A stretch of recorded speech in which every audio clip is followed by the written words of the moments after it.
Hello friends, आज की हमारी स्टोरी है स्कूल का वो पहला प्यार। हेलो दोस्तों, मेरा नाम अमन है और मेरी उम्र 21 वर्ष है। जब मैं 10th में पढ़ाई कर रहा था उसी समय मुझे पहले प्यार का एहसास हुआ था, जिसका नाम राधिका है। राधिका हर दिन मेरे घर के रास्ते से होकर गुजरती थी। सरस्वती पूजा का दिन था और राधिका पीली साड़ी पहनकर पूजा करने आई थी। उस दिन मैं लेट से स्कूल गया था। जब मैं क्लास में पहुंचा तो मेरी नज़र राधिका पर पड़ी और मैं उसे देखता रह गया। पीली साड़ी में राधिका बहुत अच्छी दिख रही थी। मेरी नज़र हटाए नहीं हट रही थी। किसी तरह मैंने खुद को संभाला और बाहर आ गया, लेकिन अभी भी मेरे में उसी के बारे में सोच रहा था, जैसे उसका वो चेहरा मेरे दिल में उतर गया हो।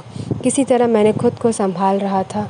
कुछ देर में राधिका अपने दोस्तों के साथ बाहर आई और फिर मेरी नज़र उसी को देखने लगी। बस मुझे लग रहा था उसी को देखता रहूं। राधिका भी मेरी तरफ देखी, लेकिन मैंने अपनी नज़रें दूसरी ओर कर लिया।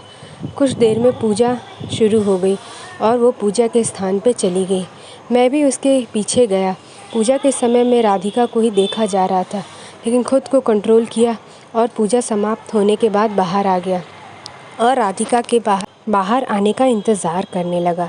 राधिका कुछ देर में अपने दोस्तों के साथ बाहर आई और मेरे सामने से होकर निकली। मैं तब भी उसे देख रहा था। कुछ देर बाद सब घर जाने लगे और राधिका भी घर जाने लगी और मैं भी उसके पीछे जाने लगा। पूरे रास्ते मैं उसे देखता गया। कुछ देर में मेरा घर आ गया और मैं अपने घर चला गया। और जो अपने घर की ओर चली गई, उस दिन पूरी रात मैं उसके बारे में सोचता रहा और पूरी रात मुझे नींद नहीं आई। अगले दिन हमारे स्कूल में मूर्ति विसर्जन थी। सुबह जल्दी स्कूल चला गया और विसर्जन की तैयारी करने लगा और मैं राधिका का इंतज़ार कर रहा था। उस दिन राधिका लगभग 2 घंटे बाद स्कूल आई। उस दिन वो लाल कुर्ती और सफ़ेद दुपट्टा पहनकर आई थी, जिसमें वो बहुत ही सुंदर दिख रही थी और मुझे देखा ही जा रहा था। मेरे कुछ दोस्तों ने मुझे राधिका को देखते हुए पकड़ लिया और बोलने लगे, जा भाई बात कर ले, उसे देखने से कुछ नहीं होने वाला। लेकिन मेरी हिम्मत नहीं हो पा रही थी। शाम को विसर्जन के बाद सब घर जाने लगे। सब थके हुए थे। राधिका अपने दोस्तों के साथ घर जाने लगी। मैं भी जाने सबसे दूर हम दोनों का ही घर था। कुछ देर बाद सब लोग अपने घर चले जाते हैं और हम दोनों आगे पीछे घर जाने लगते हैं। मैं राधिका को देखते जा रहा था। वो थकी हुई लग रही थी। मैं हिम्मत जुटा के उसके पास गया और पूछा, राधिका तुम ठीक हो? और वो मेरी तरफ देखी और बोली, हाँ मैं ठीक हूँ, बस थोड़ा थक गई हूँ। फिर वो मुझे भी पूछी, तुम भी आज बहुत काम किए हो तो तुम ठीक हो ना? तो मैंने भी मुस्कुराते हुए बोला, मैं बिल्कुल ठीक हूँ। फिर मैंने पूछा, तुम कब देखी मुझे? वो बोली, जब तुम काम कर रहे थे तब मैं देखी थी। और वो हंसने लगी। फिर मैंने उसे कहा, कल तुम बहुत अच्छी लग रही थी। तो वो बोली, क्यों, आज मैं अच्छी नहीं लग रही हूँ क्या? मैं चौंक गया और मैं बोला, ऐसा कुछ नहीं है, तुम आज भी बहुत अच्छी लग रही हो, लेकिन कल पीली साड़ी पहन कर आई थी तो और भी अच्छी लग रही थी।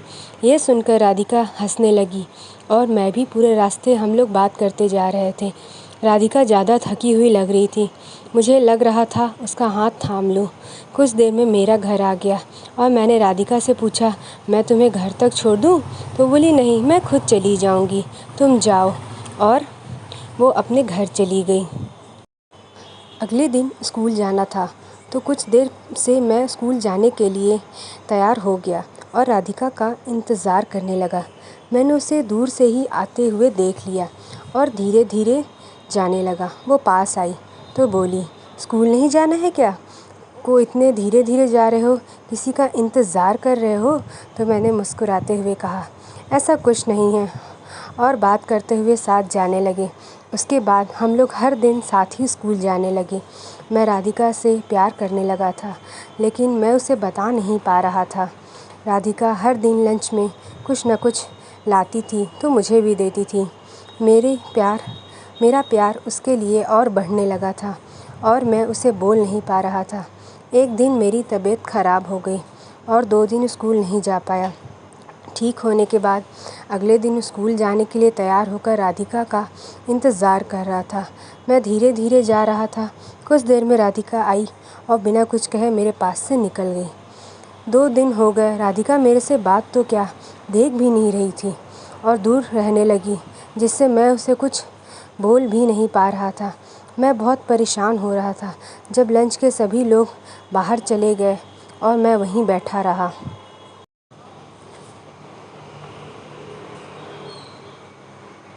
कुछ देर में राधिका वापस आई और बोली, लंच नहीं करना है क्या? मैं ज़ोर से गुस्सा करते हुए बोला, तुम्हें क्या, मैं लंच करूं या ना करूं? ये सुनते ही वो ज़ोर से रोने लगी। उसके रोने से मुझे बहुत बुरा लगा और मैं उसे चुप कराने लगा। फिर भी वो रोती रही। फिर मेरा हाथ पकड़ ली और बोलने लगी, तुम 2 दिन से स्कूल क्यों नहीं आए? तुम्हें पता है मैं कितना परेशान हो रही थी। उसके हाथ पकड़ने से मेरा पूरा गुस्सा चला गया। फिर मैंने उसे बताया कि मेरी तबीयत ख़राब हो गई थी और मेरे पास तुम्हारा फ़ोन नंबर भी नहीं था, तो मैं तुम्हें कैसे बताता। बहुत देर समझने के बाद वो चुप हुई। रोते हुए वो इतनी मासूम लग रही थी कि मुझे लग रहा था कि मैं उसे गले लग कर बताऊं कि तुम जान हो मेरी, लेकिन मैं बोल नहीं पाया। मुझे इतना तो पता चल गया कि राधिका भी मेरे से बहुत प्यार करती है। उसके चुप होने के बाद हमने साथ में लंच किया और क्लास में चले गए। राधिका फिर भी कुछ गुमसुम सी लग रही थी। शायद वो चाहती थी कि मैं उससे प्यार का इजहार करूं, और मैंने भी सोच लिया था कि आज कुछ भी हो जाए, आज बता ही देंगे कि कितना प्यार है मुझे उससे। स्कूल की छुट्टी हो गई, सभी बच्चे बाहर चले गए। राधिका वहीं बैठी रही। मैं हिम्मत करके उसके पास गया और हाथ पकड़कर बोला, मैं जब से तुम्हें मिला हूँ तुम्हारे बारे में ही सोचता रहता हूँ, और मैं बहुत दिन से तुम्हें बताना चाह रहा था कि मैं तुमसे बहुत प्यार करता हूँ। राधिका इतना सुनते ही मुझे गले से लगा ली और रोने लगी, और मेरी भी आंखें नम हो गई। मैंने उसे जल्दी चुप कराया और कहा, चलो रास्ते में बात करते हैं, यहाँ सर देख लेंगे।